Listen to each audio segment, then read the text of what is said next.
Okay, welcome. I'm Susan Patang from the Quiet Zone Coaching, and you are watching Dating After Divorce. No more losers. Yay. Okay, so we're going to talk.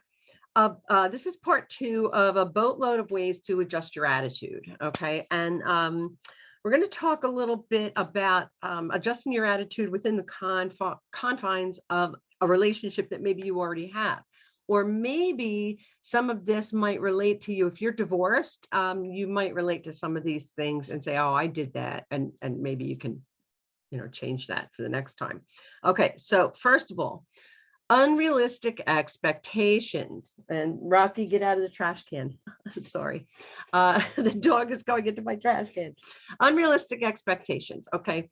What do you expect from a partner? Have you ever sat down and written it out? Okay. Because this is something I do with my clients is I have them write down what their dream relationship looks like and then go through it and say, okay, so what's unrealistic about that? Human beings are not robots and they're not perfect. Okay. So we have to decide what is a deal breaker and what's not a deal breaker and what things are unrealistic for us to demand from other people. I mean, there's some things that are just unrealistic. You have to let other people be themselves. And we all do that from time to time. We have unrealistic expectations. We expect other people to do things for us that maybe we shouldn't. Okay. So you want to make sure that what you want from somebody is based in reality. Number two, I want you to learn how to be confident and happy with yourself before expecting somebody else to make you happy. Our happiness is something that comes from within us. It is not something that somebody else can give to us. So you could have somebody who treats you like a queen, and yet you could still be miserable. Okay. Other people are not responsible for your happiness. You are. Okay. So make sure, here you go, those unrealistic and realistic expectations. You want to make sure that you are happy within your own skin and your own life and your own environment before you can possibly move into a relationship. That's just the way it is. Okay. You also have to remember that love isn't perfect. There are going to be times when there will be conflict. And I don't want you to get freaked out and think, oh my God, this is it, we're breaking up. And there's going to be conflict in every relationship. There are going to be disagreements or just differences of opinion. Okay. This is why I talk to my clients spend a lot of time working on your value system, who you are, who you want to be as a human being, and what you want your relationship to look like, and what you want them to be like, and what's negotiable and what's not negotiable.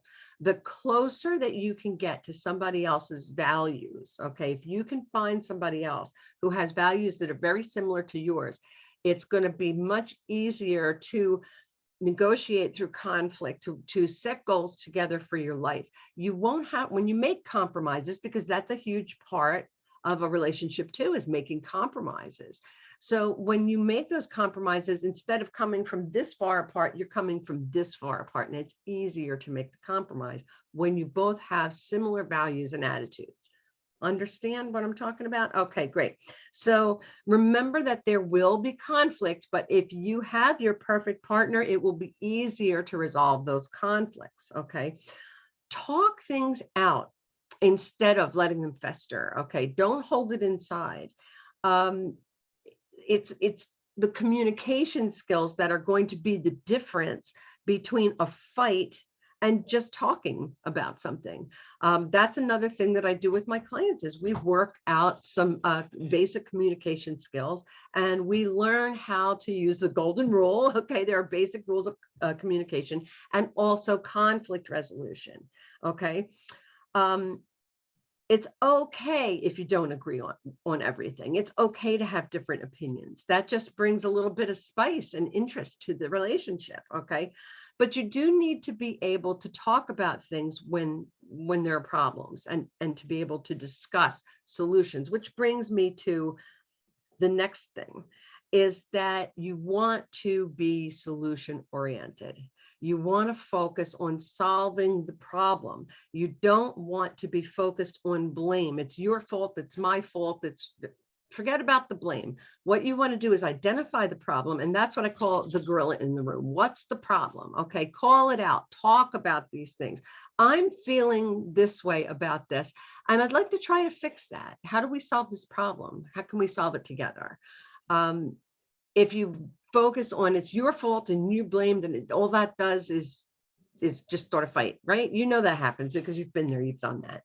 So what we want to do is identify the problem. We want to be solution oriented, focus on not only how to fix the problem, but also how to prevent it in the future. Okay, so we don't blame, we don't yell, we don't scream. We're going to stay calm, and we're going to focus on being solution oriented. Okay. Now, I want you to understand too, though, that relationships are not always easy, and they do require work. They require maintenance. You're not going to set them on autopilot and let it roll and everything's going to be happily ever after. Amen. It doesn't work like that. That's only fairy tales. Snow White and Prince Charming had to eventually work out a problem somewhere down the road. Okay. Like maybe where the dwarves were going to live. Okay. But it's not realistic to think that a relationship is not going to have some kind of chaos somewhere. It's just that what may have to happen is one or the other of you may have to have an attitude adjustment sometimes. Okay. It's not the other person who needs the attitude adjustment. It's you. And that's why we're talking today. And this is another reason why the golden rule is so important in communicating and to working things out with other people, because you want to treat somebody else the way that you would want to be treated. In a situation where you're unsure, you can say, well, how would I feel if I was that person? Putting yourself in somebody else's shoes is super duper important. Okay.